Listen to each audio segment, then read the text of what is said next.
Hi friends, எல்லோரும் எப்படி இருக்கீங்க? Welcome back to my channel Sai Aarthi's vlog. என்னுடைய சேனல் ஃபஸ்ட் டைம் பார்க்குற மாதிரி இருந்தால் கண்டிப்பாக சப்ஸ்கிரைப் பண்ணுங்கள். மறந்துடாமல் பெல் ஐக்கானை ப்ரெஸ் பண்ணுங்கள். அப்போ தான் நான் போட வீடியோ உங்களுக்கு நோட்டிஃபிகேஷனாக வரும். இன்றைக்கி நம்ம சூப்பரான ஒரு டிப் வீடியோ தாங்க பார்க்க போகிறோம். மண் பாத்திரத்தை சீசனிங் பண்ணுறது.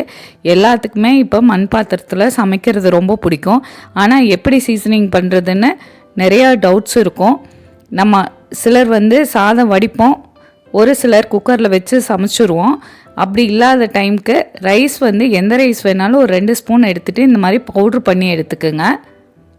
உங்களுக்கு சாப்பாட்டு கஞ்சி இல்லைன்னா நீங்கள் இந்த மாதிரி கூட ட்ரை பண்ணலாம். ஃபஸ்ட்டு நல்லா வாஷ் பண்ணி வச்சுக்குங்க.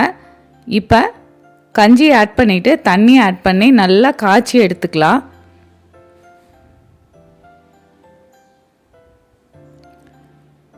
நம்ம வடிக்கிற கஞ்சிக்கு பதிலாக இந்த மாதிரி கூட நம்ம ட்ரை பண்ணலாங்க.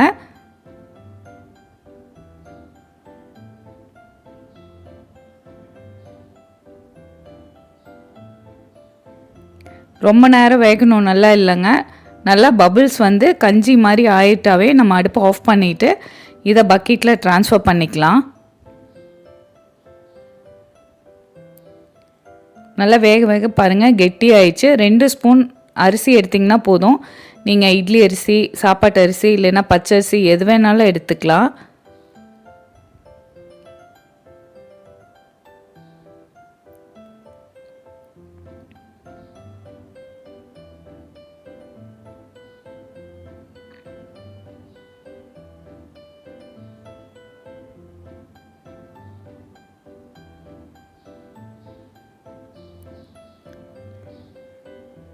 ஆனால் இது 2 நாள் ப்ராசஸ் தாங்க.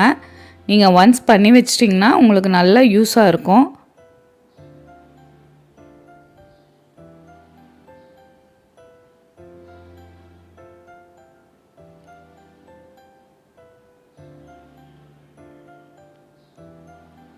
இந்த மாதிரி பபிள்ஸ் நீங்கள் அடுப்பை ஆஃப் பண்ணிடுங்க.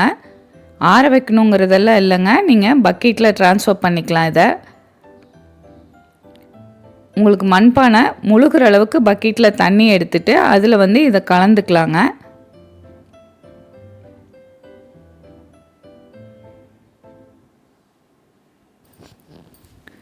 இப்போ நம்ம காய்ச்சி வச்ச கஞ்சியை இந்த பக்கெட்டில் ஆட் பண்ணிக்கலாங்க.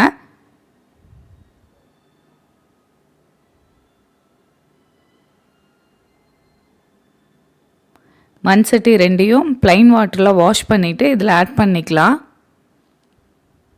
தண்ணி பத்தலைன்னா இன்னும் கொஞ்சம் தண்ணி கூட ஆட் பண்ணிக்கிங்க. ஒரு 2 நாள் இதில் நல்லா அப்படியே விட்டுருங்க.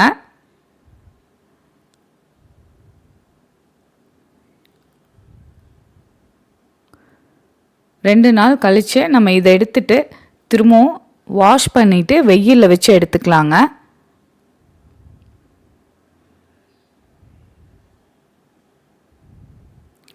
ப்ளைன் வாட்டரில் ஒரு தடவை வாஷ் பண்ணிவிட்டு அரிசி மாவு இல்லைன்னா ஏதாவது டிஷ்வாஷர் லிக்விட் எதுலையாவது நீங்கள் நல்லா திரும்பவும் வாஷ் பண்ணிவிட்டு இதை நல்லா வெயிலில் வச்சு எடுத்துக்கலாம்.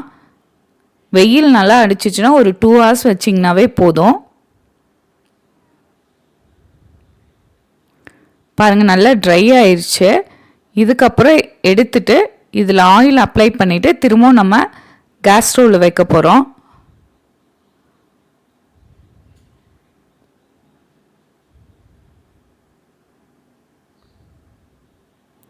பாருங்கள் நல்லா காஞ்சிருச்சு. இதில் நீங்கள் எந்த ஆயில் வேணாலும் எடுத்துக்கலாம்.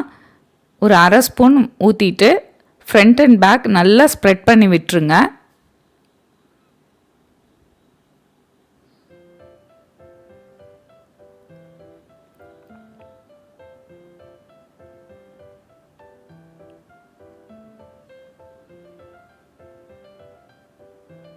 பேக் சைட்லேயும் அதே மாதிரி நல்லா ஸ்ப்ரெட் பண்ணி விட்டுருங்க. ஸ்ப்ரெட் பண்ணி விட்டுட்டு இது ஃபுல்லாக தண்ணி ஊற்றி திரும்பவும் கேஸ் ஸ்டவ் ஆன் பண்ணி வச்சுருங்க. நல்லா பபிள்ஸ் வந்ததையும் இதை அடுப்பை ஆஃப் பண்ணிவிட்டு தண்ணி எடுத்து கீழே ஊற்றிட்டு திரும்பவும் ஒரு டைம் வாஷ் பண்ணிட்டீங்கன்னா நீங்கள் எப்போ வேணாலும் யூஸ் பண்ணிக்கலாங்க. அந்த மண் ஸ்மெல் கூட வராது, அவ்வளோ சூப்பராக இருக்கும். இந்த மாதிரி பபிள்ஸ் வந்ததையும் நீங்கள் தண்ணி கீழே ஊற்றிட்டு திரும்ப ஒரு டைம் வாஷ் பண்ணிவிட்டு வெயிலில் வச்சாலும் வைக்கலாங்க. இல்லைன்னா நீங்கள் நார்மலாக எப்பவும் சமைக்கிற மாதிரி சமைச்சிக்கலாங்க. கண்டிப்பாக இந்த டிப்பு உங்களுக்கு யூஸ்ஃபுல்லாக இருக்கும்னு நினைக்கிறேன். கண்டிப்பாக ட்ரை பண்ணி பார்த்துட்டு கமெண்ட் பண்ணுங்கள், உங்கள் ஃப்ரெண்ட்ஸ்க்கு ஷேர் பண்ணுங்கள். என்னுடைய channel Sai Aadhi's vlog like பண்ணுங்கள், ஷேர் பண்ணுங்கள், சப்ஸ்கிரைப் பண்ணுங்கள். மறந்துடாமல் பெல் ஐக்கானை ப்ரெஸ் பண்ணுங்கள். அப்போ தான் நான் போட வீடியோ உங்களுக்கு நோட்டிஃபிகேஷனாக வரும். என்னுடைய சேனலில் நிறைய ஹெல்த்தியான ரெசிபிஸ், இன்ஸ்டன்ட் ரெசிபி இருக்குது. கண்டிப்பாக ட்ரை பண்ணி பார்த்துட்டு கமெண்ட் பண்ணுங்கள். தேங்க்யூ.